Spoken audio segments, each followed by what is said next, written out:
and it's like, whoa, and it blows your mind. It's all the shading and stuff. It's really well shaded. Everything looks so rounded. And you're really going to think that it's a game that's a generation ahead of its time. Yeah, It's brilliant. Last-second timing stuff in there where you have to jump real quick. I think a lot of people are going to be surprised at the kind of game that Donkey Kong Country is.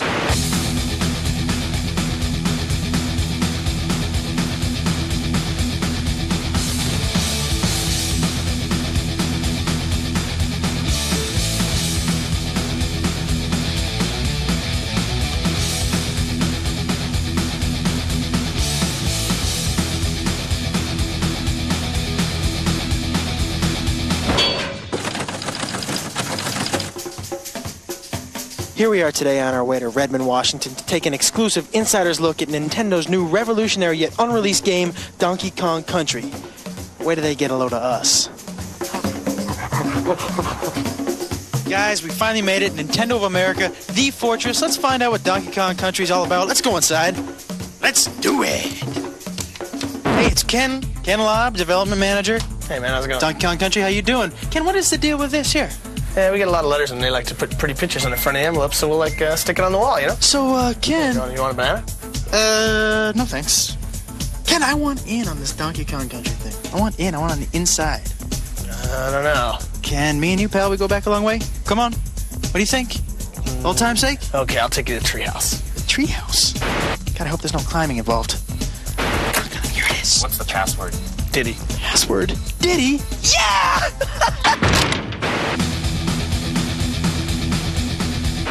You know, after about 1,000 ditties, we finally get into the treehouse.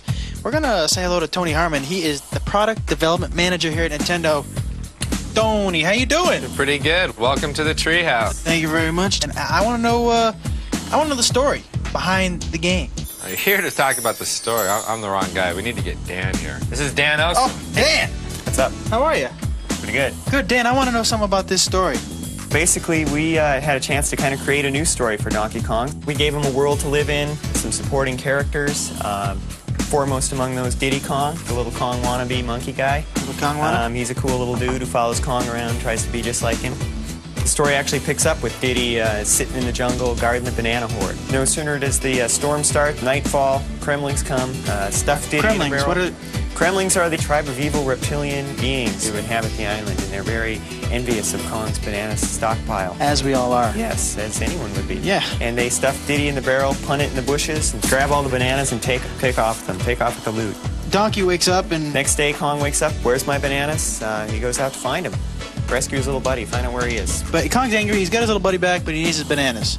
So we get the Kremlins, we got Diddy, and we get the big fella. Tony, did you have a favorite character? Are there more characters in this? There's a lot of characters. I like the whole Kong family. We got Cranky. Cranky's the star of the original Donkey Kong game. Still alive, is he? Dad or grandfather played that game. Wow. Then we also have Funky Kong. Funky's kind of the California circuit kind of.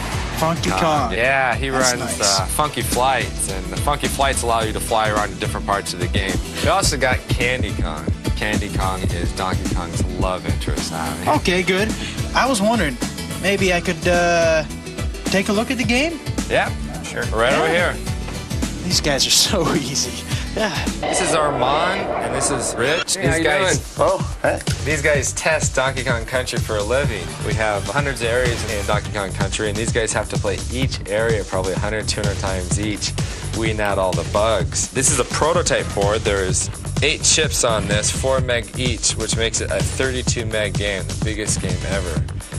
This 32 megs allows us to do a variety of action and a variety of backgrounds. We have snow levels, jungle levels, The pyramid type levels. pyramid levels, The cave scaffolding level. The forest levels. The industrial level. And underground, factories, all kinds A of lot of different bizarre levels places that you wouldn't expect to find on an island. Yeah, it does. We've got a bunch of guys that call it goodies. These guys help you out. We got Ramby, who's a rhinoceros who bashes through some walls, helps you find some hidden areas. We got Winky the frog. He's bad. He can jump on top of like Espresso either. Yeah, we got Espresso. That's an ostrich, a flying ostrich with these little bitty wings and goes flapping along the top of the screen. We have a lot of other special effects we do as well. On the snow level, we have 12 different layers of snow going back and forth. We have forest levels with parallax scrolls for dimension in the game. How did this project get started? Visited my friends at Rare. Rare's been working with Nintendo for a number of years, and Tim Stamper, the head creative person there, was telling me about an idea he had to make a game out of fully rendered characters. Tim, I was just curious as to how you made them look so real.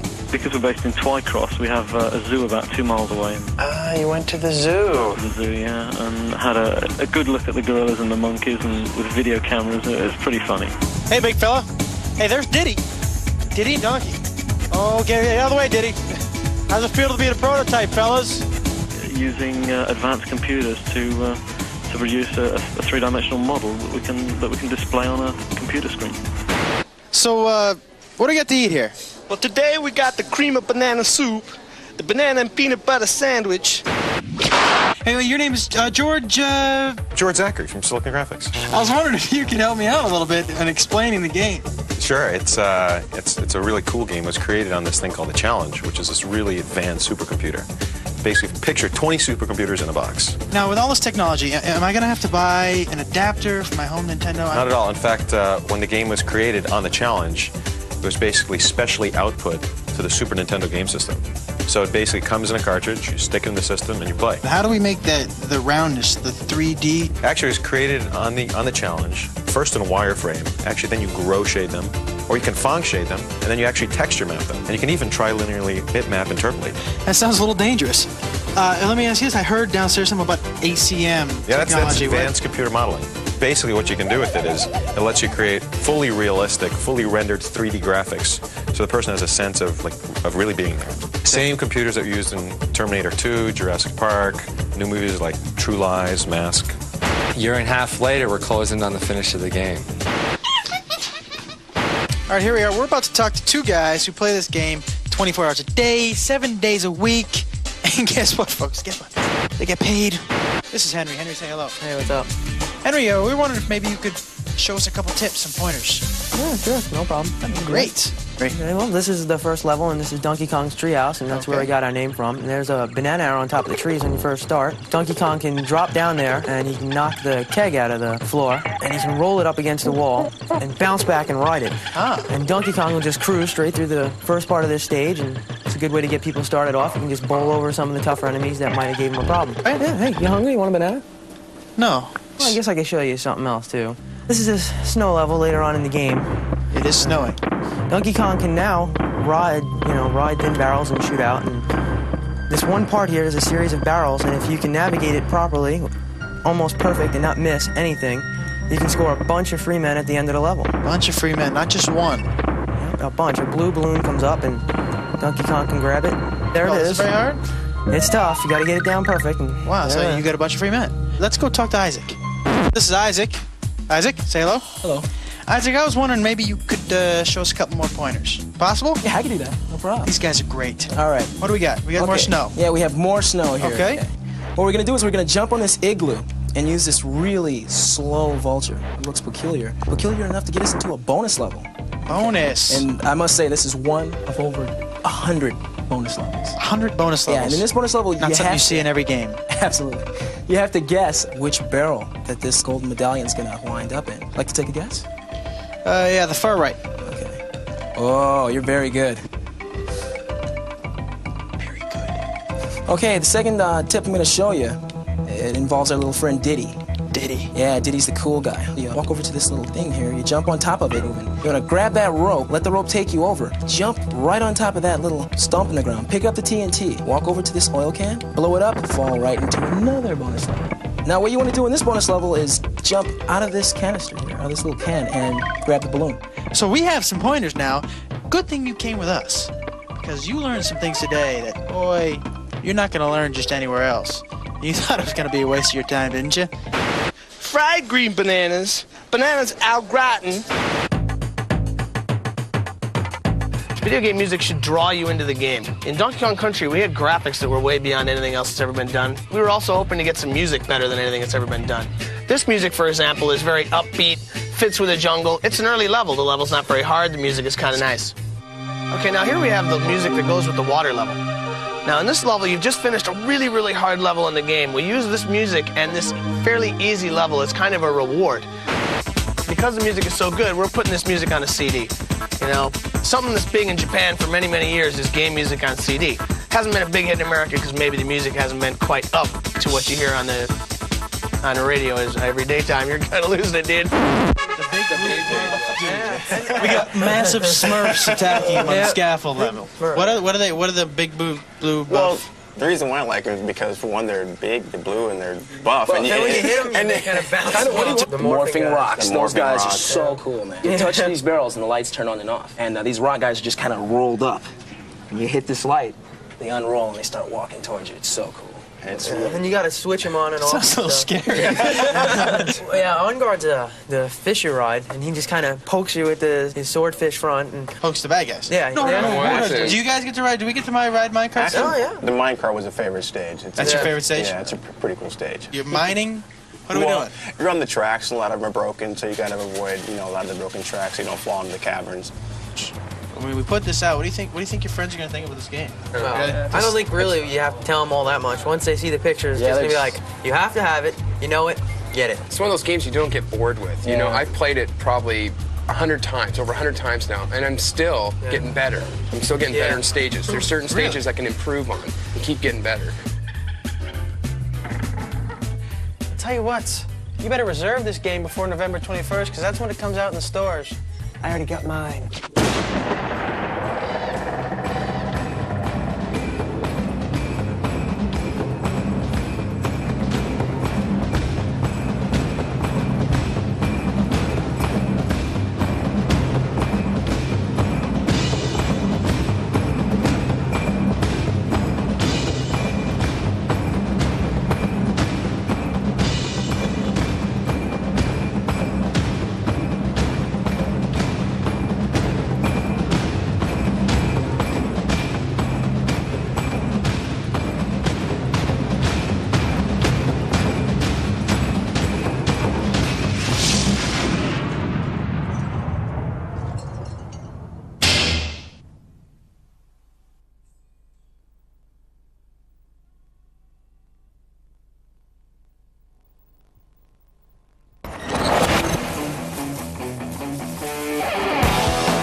Before Nintendo came out with Super Metroid, we wanted to make sure it was the most intense Metroid battle ever. So we thought we'd see how Killer here would fare against it. Ready, boy?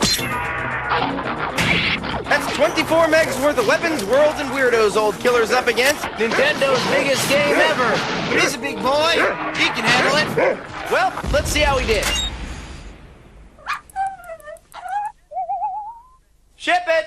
Super Metroid, only on the Super NES.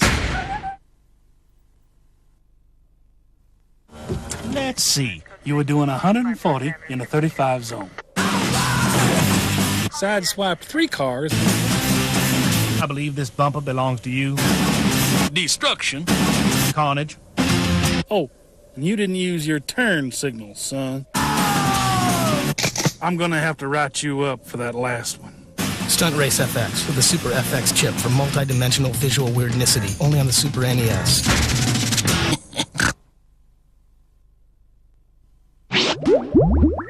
Brian, people ask, how do you cope with being a disembodied brain? Just floating in a jar with no girls, no music, no car, no parties. It's not so bad, I say. I just play with my Game Boy.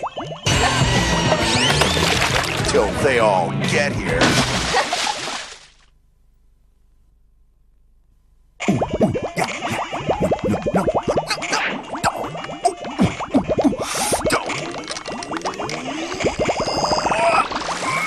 This Tetris 2 is giving me a headache. And I don't even have a head.